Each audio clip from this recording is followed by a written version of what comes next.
Oh, hi, Amy. Yeah, it's Martin here. Martin, thank you so much.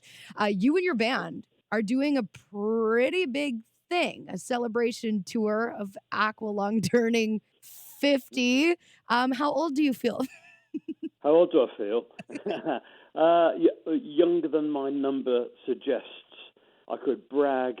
I could either moan about how old I am, or I could brag that I run 5 miles every other day, and I play tennis and do all the sort of stupid things that old people shouldn't do. So I'm either stupid or very clever, and I'll leave that open to interpretation. But I'm feeling good. Whenever we hear a classic rock radio station in the nation's capital, whenever we celebrate an anniversary of a monumental album, I always wonder, like, that brings people back. That brings your fans back to where they were at their lives at that point in time. So what does this celebration tour, this big album turning 50, what does that mean for longtime fans who you are wishing to connect with on the road this year? It was a big surprise and a nice one, because when somebody suggested doing it now, probably 3 or 4 years ago, because COVID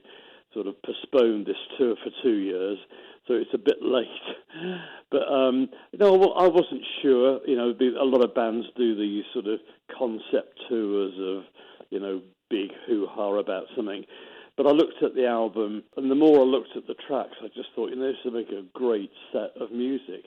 And we brought it together. We pretty well do it in order. The songs are all good. That they all work really well live, and the proof's in the pudding. People really love the show, and that makes me happy. I can't say that it would work with all Tull albums at all, but certainly Aqualung is one of those albums that just has a lot of live, friendly tracks on it. In the spring of 71. So yeah, we're just a little bit late getting things going, but that is the pandemic. That's the world we're living in.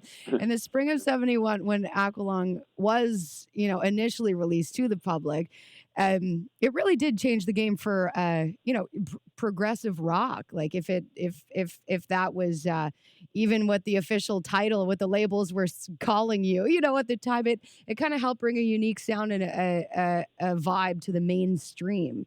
So I have to ask you, as a founding figure in this, rock landscape, who or what at that time was influencing you? Did you follow a lead, or did you set the tone? You can brag. It's okay.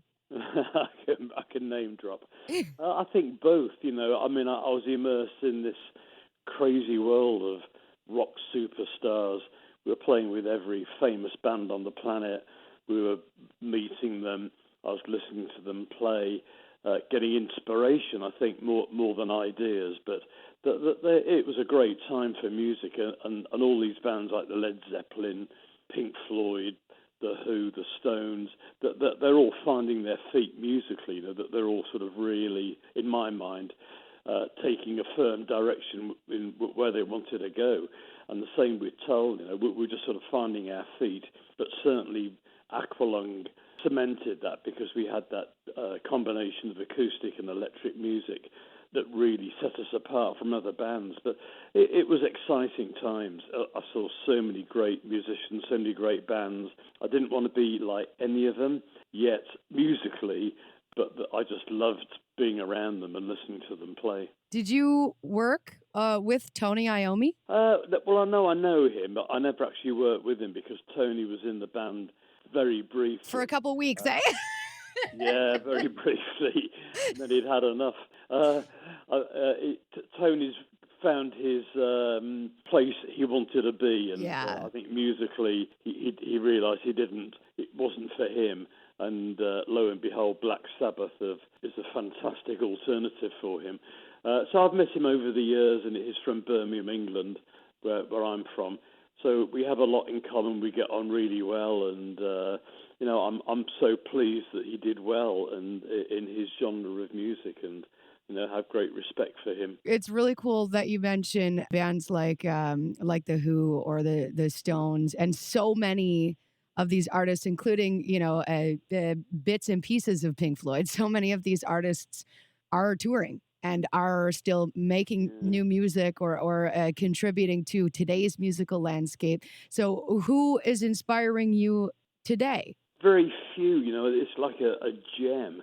Um, Joe Strings, that's the last CD I bought, and I saw him play on the Grammy Awards as a sort of not in the venue, but it was a sort of live, separate stream from somewhere, and it suddenly caught my ear, and I thought this is a band that sounds really great.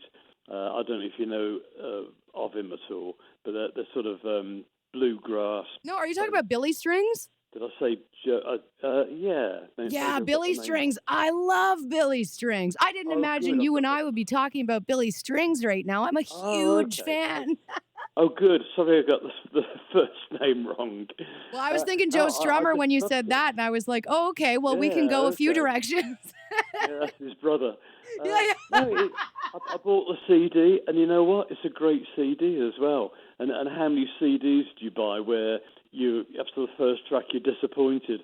But there's not much, and most of what I hear I've heard it before, and I'm of the age group that likes to listen to Don Henley and Neil Young, Yeah. Crosby, Stills and Nash, and the Stones and Jeff Beck, but occasionally I hear something that really lights my fire, and it's a eureka moment. So that was the last one. Hopefully there'll be another one soon. No kidding. Well, we will get to celebrate with you the work that you have done.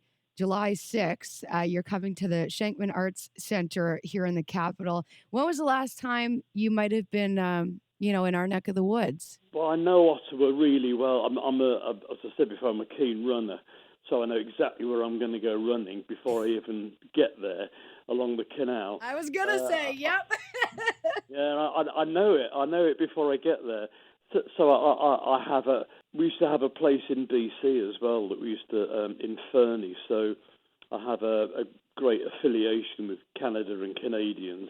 So I'm really looking forward to it. Ontario is a beautiful province, and I'm so glad that we're there in the summer rather than in the winter. Yeah, Yep.